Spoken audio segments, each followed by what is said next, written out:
why it's always like, you know, spotlighted on me is for legal purposes. It's not because I'm a narcissist, although I don't know, that might be true as well, but that's why I have to record from this perspective. Okay, so week 3, we're in week 3 already. This semester is flying by, at least for me it is. I don't know, maybe it's different. Maybe time is moving more slowly for you guys, but things are happening pretty quickly. I'm getting your papers graded. I should have, actually for this class, I should have most, if not all of your papers graded from week 1. If you haven't already checked out your score for paper 1, you may want to do that. Make sure that you're looking at the detailed notes if I'm giving you any detailed notes about anything. Make sure you're looking at that because I use a rubric to grade and it gives me spaces to put in feedback in that rubric. And so I try and do that when there are particular things to point out. For the most part, what I'm seeing from the papers is really good. This being the first one, especially, I was especially surprised at how good they were. The main thing to remember going forward is if you're not using primarily the perspectives from the past book and our documents that we're reading every week, if you're not using those to answer the questions, make sure you're doing that, because that's the whole point of these exercises is to use firsthand sources to answer questions about history. You know, we're using people in their own words as evidence to answer these questions. So make sure you're doing that. That was a problem for a couple of people who maybe relied too much on the textbook or even outside sources, and we don't want to do that. We just want to use the perspectives documents as your evidence base. But what I'm seeing overall is really good. So keep up the good work. Okay, today we're in the thick of Greek town. Isn't that a neighborhood of Chicago? It's like one of the southern parts. It's like Greek town or Little Greece or something. I think it's Little Greece. There's a lot of those kinds of neighborhoods. Okay. Yeah, I was there. I don't know what I mean. The Little League, that's a thing. Little Greece. Little Greece, yeah.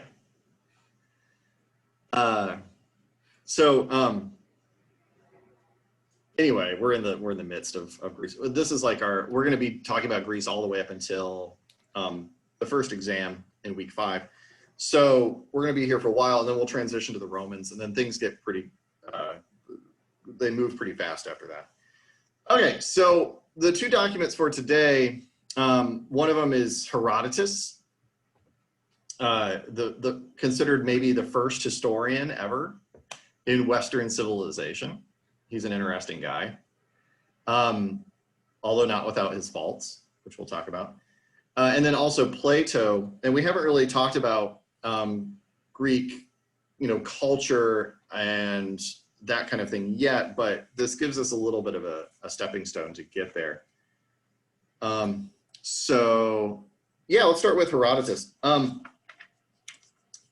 What is he writing about in this collection of stories is called the Histories, and we kind of get the name history from Herodotus. Like he kind of is the founding father, so to speak, of history, because he's one of the first guys to really sit down and write narratives about things that happened.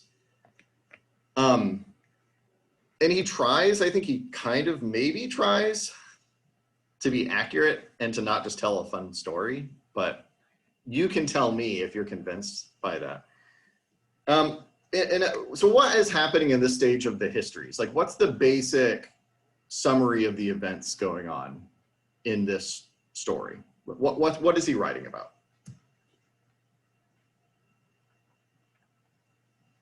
The Greeks and Persians are going to war.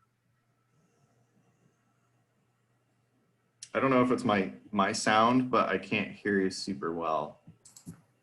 He said the Greeks and the Persians are going to war. The Greeks and the Persians are going to war. Thank you. I think I just need to turn off my earbuds because they're not working properly. Technology, I'm too old for this.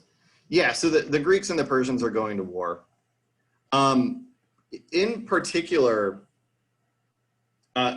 what king is leading the invasion of Greece in this story?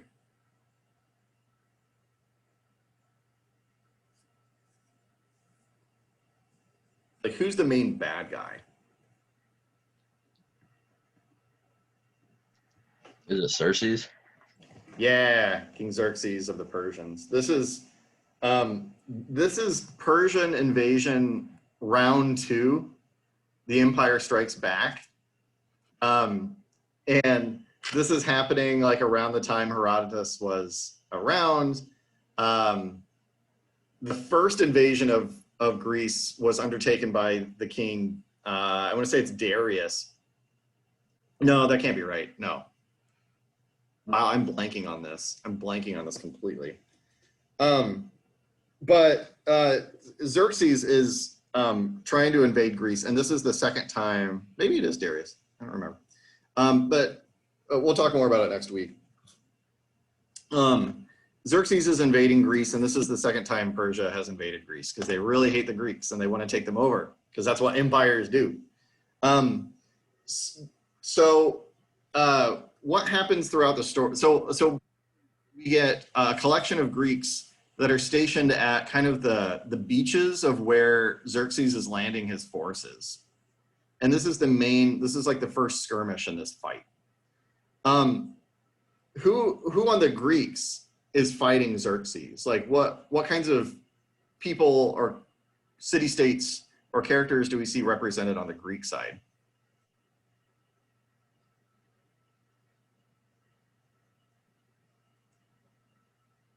Is it like all the Greeks from all the city-states or just like a couple? A lot of Spartans. Tends to focus on a few. Yeah.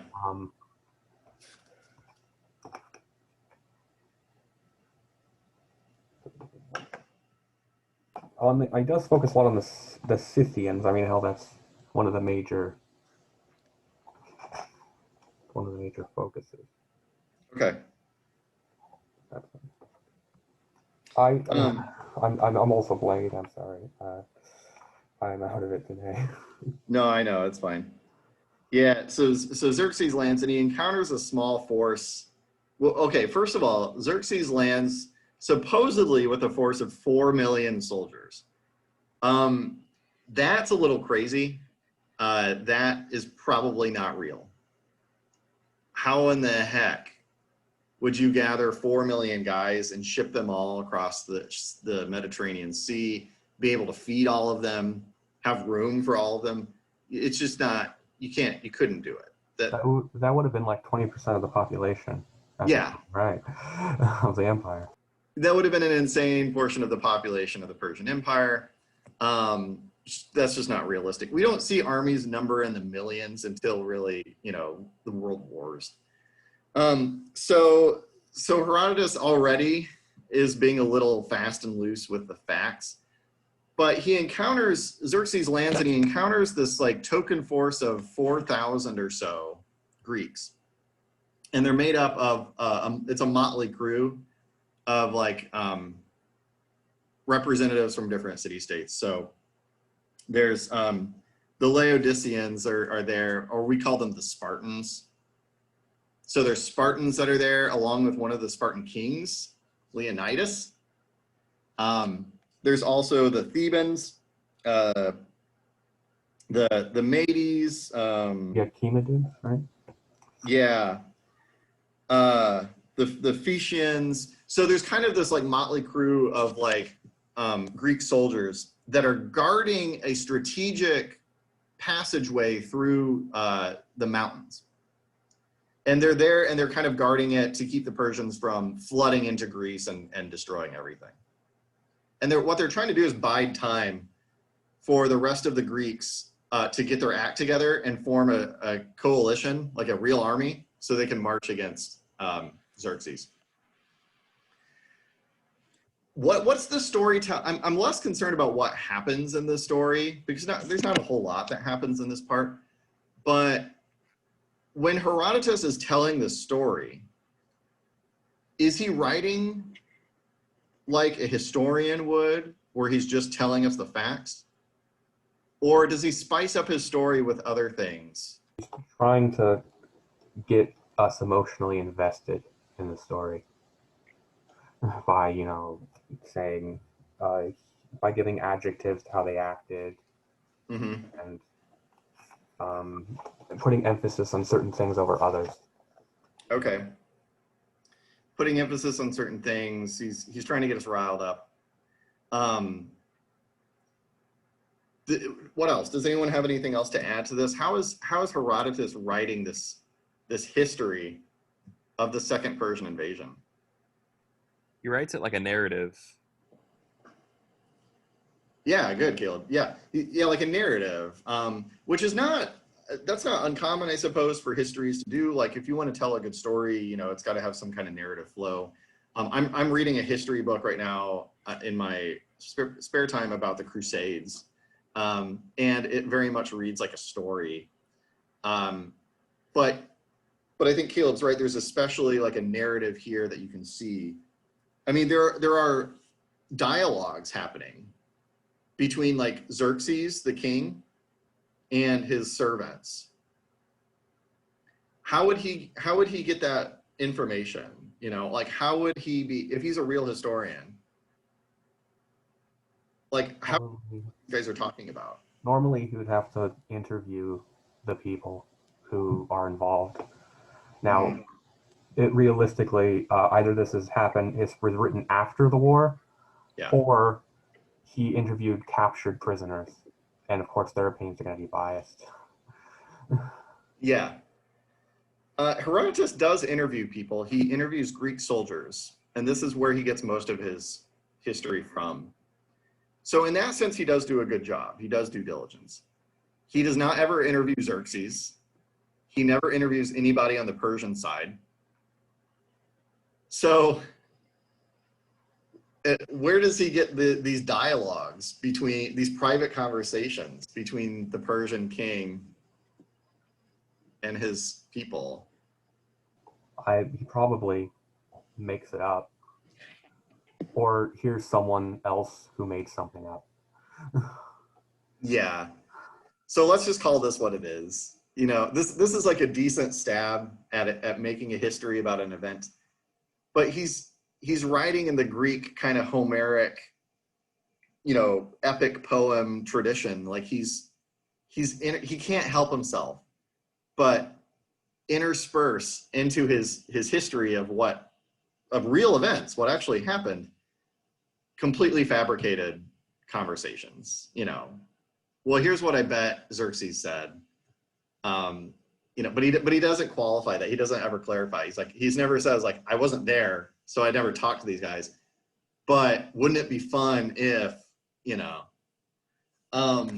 so some of the things are kind of made up. It's half narrative and it's half history.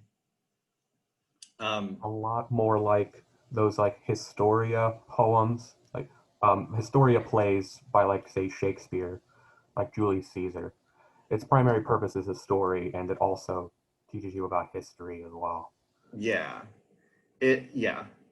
not sticking explicitly to the facts that you for sure know, but you make a drama of the whole story, right? And sometimes you make stuff up or you embellish or whatever. So even though Herodotus is like the first historian ever, he's not, we don't have professional history yet. We don't have like, in other words, or we don't have like journalism yet, like these professions that abide by a strict rule of ethics to only report the things that you for sure know. He's not concerned with that. And that's okay. I mean, like, there's stuff to be learned from this kind of dramatized. It's not like we look at Shakespeare plays about Julius Caesar and be like, well, he just made a bunch of stuff up, so I'm never going to read this. It's worthless. Like, of course not. It's got value. It's got literary value to it. So how does he portray the Greeks versus the Persians? Do you see any kind of biases in his narrative about how he's portraying the two sides? He's obviously um, portraying the Greeks as the good guys fighting against the Persian bad guys. Very biased. Greeks are the side that he has more information on and that he is portraying positively. Yeah. Does anyone disagree with that? Do you think he's actually being fair or trying to be fair in his story here? Well, you could argue that he's trying to be fair. I don't know because I can't ask him. But whether he succeeds, Yeah. I think that's clear. Yeah. No, you're fine. Yeah, look, I mean, there's definitely, he's a Greek guy writing about the invasion of his homeland. Like, of course he's going to be a little fired up about writing this. One of the notable things, though, that he doesn't do, unlike Homer in the Odyssey or the Iliad, one of the things that Herodotus does not do is bring the gods into this. And this is kind of noteworthy. Like, if anything, this is his crucial contribution to Western civilization, is he's writing a narrative. He's writing a story. And yeah, he's a little biased against the Persians. But what he doesn't do is say, Athena was so pissed that Xerxes stepped foot on Greek territory that he empowered the Spartans with superhuman abilities so that they slew and struck down thousands of Persian soldiers. You know, like, that's the kind of stuff that you would see in the Iliad, right? Or, you know, Zeus causes like a fog to be placed among, you know, the Persian armies, so they couldn't coordinate, and that's why they lost this battle. You know, like, there's no supernatural explanations for real life human behavior. These are just people being people. And like, yeah, he's playing fast and loose with the dialogue here, but Herodotus does not bring in the Greek gods as plot devices for explaining what happened in history. That's huge. Like, that's a big step, guys. Like, that's one of the, that's Herodotus's main contribution. Even though his history kind of sucks, he doesn't go, oh, the Persians lost because the gods willed it. He's like, no, it's because, like, my fellow Greeks are badass and they had better strategy and tactics, and Xerxes was full of himself and he just kind of threw soldier after soldier after soldier at the Greeks to be slaughtered. It was human mistakes and human choices that led to these outcomes. So that's kind of an interesting side point that I want to point out, because a lot of narratives up until this point had dealt with the gods. Like, the gods are the explanation for why anything happens. And Herodotus is like, no, humans just make our own choices about stuff. And that's okay. So at the end of the story, a bunch of the Greeks die. They fight bravely, but they just get overwhelmed. Have you guys watched the movie or read the comic book, 300? I've watched the movie, although I have heard of the comic book. Mm-hmm.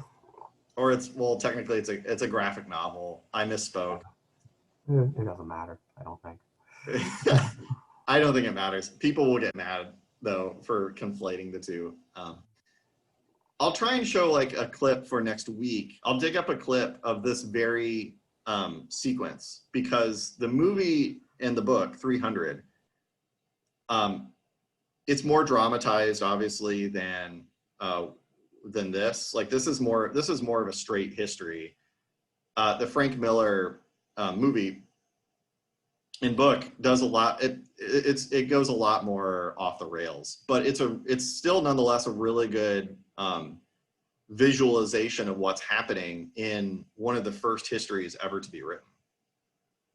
So I'll try and dig up like a clip from the movie or something and post it on Blackboard so you guys can watch it, because it's actually, it does a pretty good job, I think, of describing what happens here, which is Greeks were defending like a crucial pass through the mountains, and they do it to the last man.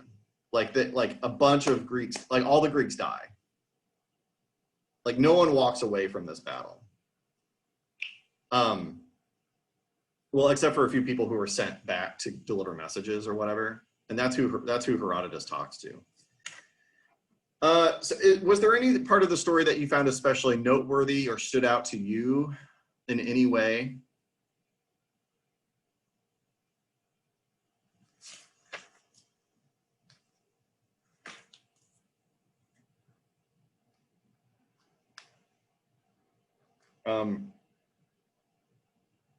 Yeah, if not, that's fine. The main thing to take away from this is Herodotus is the first historian that we acknowledge in the West, and he's trying his best to give us a detailed account of what happened. I think that's good enough. Okay, so moving on then to Plato, and this one's a lot harder to read, and so I apologize for assigning it, because Plato is, I mean, he's a philosopher, man. Like, you ever talk to a philosophy student or professor before? Holy crap. They are, they operate on a level. So like all of us are down here, you know, and they're way up here, or at least they think they are. I think the think is more accurate. Yeah. As someone who's taught lots of different colleges and known lots and lots of different philosophy. There it is. Oh, sorry. Yeah, it gets really, yeah. Anyway, so so Plato is one of the first kind of philosophers to be writing down in detail stuff about Athenian philosophy. And he writes, this is a story about his mentor, Socrates. And it's kind of hard to tell like where, you know, Socrates ends and Plato begins. You know, it's like how much, it's like Herodotus, like how much can we actually rely on this source to tell us something about what really happened? And the short answer is we don't really know. But if we take it at its face value, you know, this is a portrait of Socrates in his final hours on earth. Like he's about ready to die because Athens has sentenced him to death for misleading the youth of the city and getting them to question tradition, like the gods and their existence. And that's dangerous, you know, if you believe in tradition. So as best as you can tell, what is, as Plato kind of explains here through Socrates, what is wisdom? Like, what is true wisdom? And who has wisdom? Like, who are the real smarties out there? They would be people like him who can think, you know, about like why, you know, think more about why we use language the way we do and why we act the way we do, rather than those who think about what happens on the surface. Yeah. Good. Anybody else have anything else they want to add to that? Kind of the conclusion he comes to is like wisdom is knowing that you're not wise and like accepting that. Yeah. Yeah. Ben and Caleb have nailed it. Like, it's the people who ask why, you know, why is it like this? Why? Well, why? Like, he goes around and he talks to a bunch of people who are purported to be really smart. But at the end of the day, they think they know all the answers to things. And Socrates doesn't. He's like, well, you know, I don't know for sure certain things. Like, I can say that I do and make stuff up and sound like I'm smart, like philosophers do. But at the end of the day, like, it's the people who are asking questions who know that they're not very wise, you know, like they acknowledge the limits of their knowledge. Those are the people who are truly reputable. They're the people who are wise, who are just the act of seeking out wisdom and seeking out knowledge makes you a better person than the people who pretend to know things. Do you think is that crazy? Like, is there something to that? I think there's definitely something to that, yes. Yeah. A thing I've noticed about philosophy, I do like to study in it is that philosophy focuses more on describing things that seem ordinary in ways that seem far more complicated than they need to be, because they like to be thorough and describe something the most detailed as possible. You know what I mean? So that sort of relates to how he views wisdom. Wisdom seems like, well, if you know something, then that means that you're wise. But it's like, well, actually, it's more about how you think than the knowledge you have. You see? Yeah. I don't know, am I rambling or what? No, that makes sense. Yeah, thanks, Ben. Anybody else think that is Socrates just full of it here, or does he have a point? Like, what's the whole point of questions and philosophy and or is it better just to, like, you know, pretend to know things?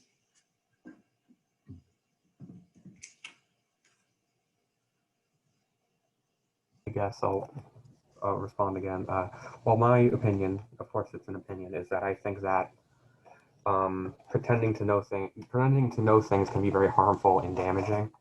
Yeah. And so in general, it can be really helpful and even best most of the time to know that you don't know everything, because if you don't cause any action or spread misinformation by doing that. If you pretend you know something, you can. You see? Yeah, there's what Socrates is trying to get at here, or Plato, or whatever, whoever is actually doing the speaking, is that there's a value in humility. There's a value in asking for help, in asking for questions, and asking why things are the way they are. You know, we can't just take things at face value. We have to seek out truth constantly. And part of doing that is admitting that there are limitations to human understanding, and to be okay with that, right? So one of the final lessons that Socrates is trying to impart to us as the readers of this, we're all his students, you know, and he's trying to give us this valuable lesson in humility and asking questions, like constantly asking questions, even if it gets you into trouble. Don't be afraid to ask questions, because the world works better when people admit their limitations, you know. So, you know, I think it's pretty obvious people get mad at Socrates for interviewing them and being like, you're not as smart as you think you are, because it breaks down their egos. What was his mission in life, Socrates? Like, what did he kind of see as his role in the city-state of Athens? He's here at the end of his life. He's about ready to die. What does he see as his role in society? Get people thinking. Yeah, Seth nails it. You know, to get people to think, like, you know, again, there's a great value in, first of all, coming to the understanding that we don't know everything, and there's a lot of stuff we can't know, but just the process of thinking through things, thinking through problems, talking to people, asking questions, learning, that's the good stuff of life. Like, that's what life is all about, man. Like, that's why you guys are in college right now. Like, that's, you know, seeking out wisdom and knowledge and trying to better yourself as a human being through the process of thinking. That's what it's all about, you know. Like, and Socrates is like, this is it. Like, if you're not doing this, if you're not, you know, if you're a glass that thinks that you're already full, then you can't receive any more wisdom. Like, you can't receive any more knowledge or truth, and you're stunted. Like, you're stunted if you're not open to new experiences and new information. And so he makes this really kind of rambly, philosophical, egotistic. I mean, Socrates was an a-hole. I mean, I think we can all, you know, appreciate that, but he's not wrong.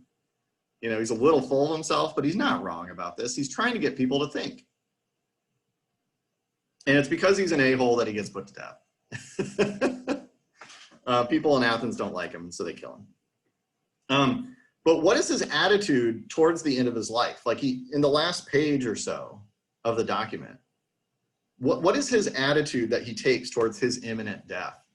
Is he worried about this? He's like completely at peace with it, and he feels like knowing that he's going to die and stuff has kind of freed him to just, he's not worried about death. Yeah. Why doesn't he seem to be too arsed about this? Like, he's going to die. Like, why is he just chill? He's content. He thinks he did his job well. Yeah. Yeah. He's like, look, we're all here for a short while. I've made my impact already, you know, in the minds of the students, in the minds of the people that are putting him to death. You know, he's trying to teach them a lesson here too. You know, I've said my piece. I've done all I can here. Farewell. And then he floats off into the ether. Yeah, no, he thinks he did his job well. You know, he had numerous students. Plato ends up being, you know, one of the great philosophers of all time. He can feel vindicated as he's standing there drinking his poison before his peers. What is the lesson he gives about his kids? Like, he does have kids and he's leaving them behind. What does he say about his children? Like, what's the one thing he asks the people of Athens to do for his children? Did you catch this? Don't let them become like, don't let them think that they know everything. Yeah. Yeah. Yeah, basically. If they think they know everything, like, give them a good smack upside the head for me. You know, this is child abuse, but it's also a lesson that he's trying to impart. No, yeah, he doesn't want them to fall into the trap that everyone else does.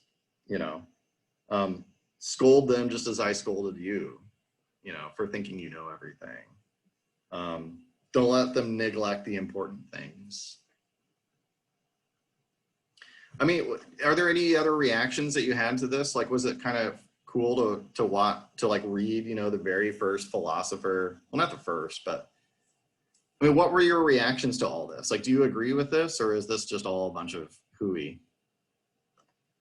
I think your summary earlier is quite good. I very much enjoy what it has to say. I find what it has to say very interesting. I do think he went about it, as you said, like an asshole, yes. But, I mean, given the context, that seems fair. I mean, he is being put to death, so he would be a bit challenging and what I guess off-putting to many people. Yeah, off-putting for sure. But he's making some good points. Yeah, I think the points he makes outweigh the way he acts, especially considering, like, this is the attitude of the guy, like, that you wouldn't want to be with in like a party. This isn't the attitude of someone whom you'd think should be in jail. So there's levels of being an asshole, and I think he's on the lower end, but I would still say he's an asshole. Yeah. Yeah. So some heads nodding. Yeah, I think that's fair. Yeah. So, you know, this is the important stuff about kind of Greek contribution to culture. I mean, this class is called Western Civilization, right? And the things that I'm always trying to put in the forefront here is like, what can we take away from these old dead white guys that we're reading about week after week after week? You know, I think you guys nailed it today. You know, there's this idea that we can record what actually happened and try, you know, to tell the truth about things.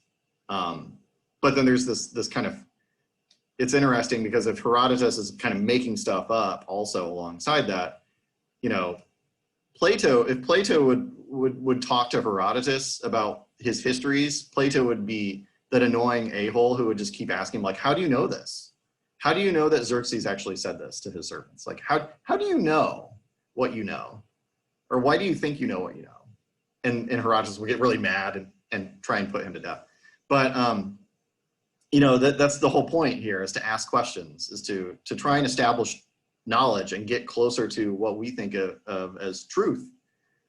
And one of the things that the Greeks do really well is to set us on that path as a civilization, as a society, of asking the big questions about life. You know, why are we here? What's the point?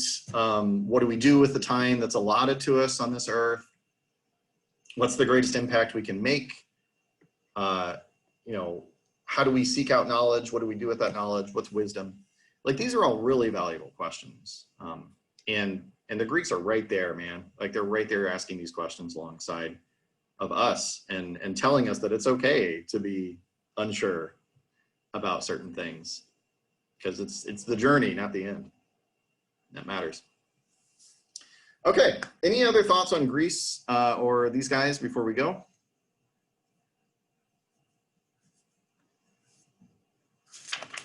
You guys killed it today. Nice job. This is really good stuff. Next week, we're going to be talking about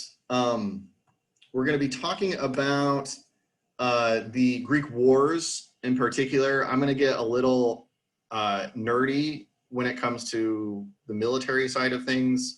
Military history is how I got introduced to history, and then I became a cultural historian later on. But there's some really cool facets of the Greek struggle for, I guess, independence, if we want to call it that. That are worth taking away. So we'll talk about the Persian Wars next week, the Peloponnesian Wars, and then kind of finish off with more philosophical things before our first exam. I'll try and get you more information about what the first exam is going to look like next week. That's happening at the end of week 5 is when the exam is due, but you have all of week 5 to work on the exam. So I'd like to get you at least if not a study guide, then like the actual exam itself next week. Remember to do your quiz by the end of today if you haven't already.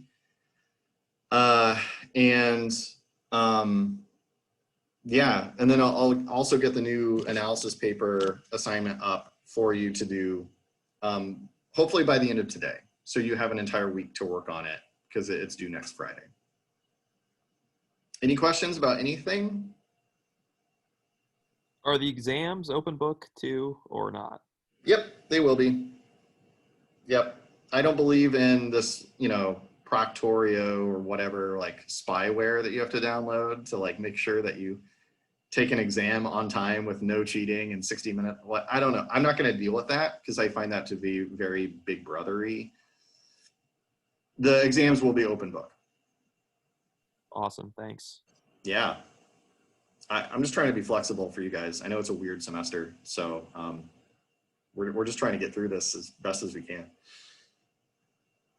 All right. Well, thank you all. This is great. I'll see you next week, and stay safe, take care. And if you have any questions, just email me, okay? I'll see you guys.